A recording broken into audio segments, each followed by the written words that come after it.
আমরা সেই দল যাদের শীর্ষ 11 জন নেতাকে খুন করা হয়েছে। প্রত্যেকটি যুবকটির হাতকে আমরা দেশ গড়ার কারিগরের হাত হিসেবে তৈরি করতে চাই।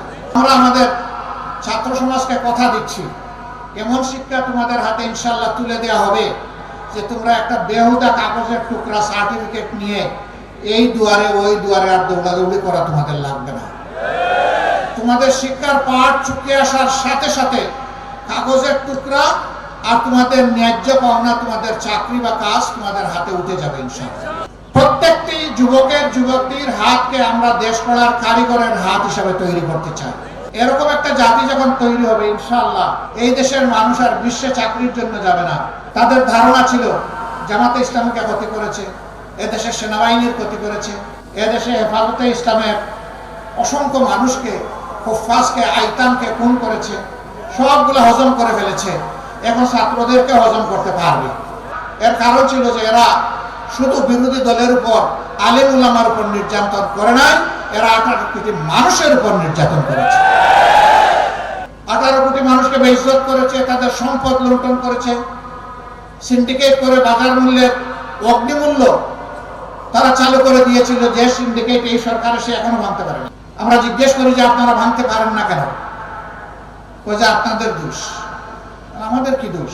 বলে যে সিন্ডিকেটের হাত বদল হয়ে গেছে, আগে যাদের কাছে ছিল এখন আরেক দল এটা তাদের হাতে তুলে নিয়েছে। আমরা সরকারকে বলেছি এই সিন্ডিকেটের বিরুদ্ধে আপনাদেরকে যুদ্ধ ঘোষণা করতে হবে, এই সিন্ডিকেটের হাত আপনাদেরকে ভেঙে দিতে হবে। 18 কোটি মানুষের উপর আর অর্থনৈতিক শোষণ চালানো যাবে না। এই সিন্ডিকেটের বিরুদ্ধে আপনারা নামুন, আপনাদের সাথে 18 কোটি মানুষ নামবে ইনশাআল্লাহ। বলবেন তার প্রমাণ কি? আপনারা যে পারবেন তার প্রমাণ হচ্ছে আমাদের কর্মীরা ছাতাবাজিও করে না, দখলবাজিও করে না।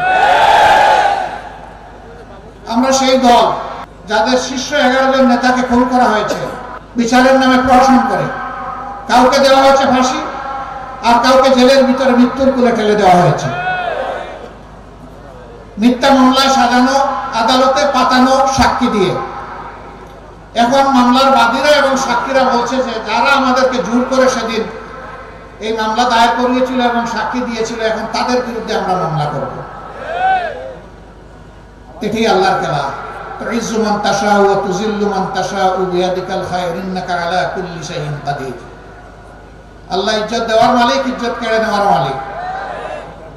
আল্লাহ বাংলাদেশে আরো অনেক কিছু দেখাবেন ইনশাআল্লাহ। আমার সম্মানিত ভাইয়েরা, আমাদের এতগুলা সন্তান জীবন দিয়ে নিজে বাংলাদেশে এখনো চাঁদাবাজি চলবে। এতগুলা মানুষের প্রতি, জীবনের প্রতি, রক্তের প্রতি, লাল রক্তের প্রতি গাদ্দারি করা চলবে না। এই রক্তের আমানত রক্ষা করতে হবে, সম্মান দেখাতে হবে। আমরা আমাদের সন্তানদেরকে, গর্বের সন্তানদেরকে কথা দিচ্ছি, তোমরা যেমন জীবন দিয়ে জাতিকে আরেকবার স্বাধীনতা এনে দিয়েছ, আমরা প্রয়োজনে জীবন দিয়ে তোমাদের দাবি পূরণ করবো ইনশাআল্লাহ। আল্লাহ যেন এই তৌফিক আমাদেরকে দান করেন। আমরা একটা সাম্যের বাংলাদেশ গড়তে চাই। এই দেশে সকল ধর্মের মানুষ তাদের নিজ নিজ ধর্ম পালনে কোথাও বাধার সম্মুখীন হবে না।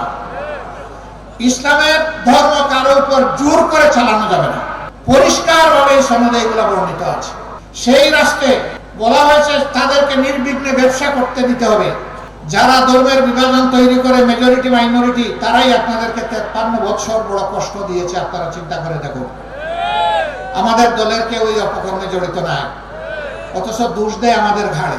কোথাও কিছু হলে যত দোষ, মন্দ দোষ সব করেছে জামাত ইসলামী, কিন্তু আখের গিয়ে আর খুঁজে পায় না, প্রমাণ করতে পারে না, একটা প্রমাণ করতে পারে না।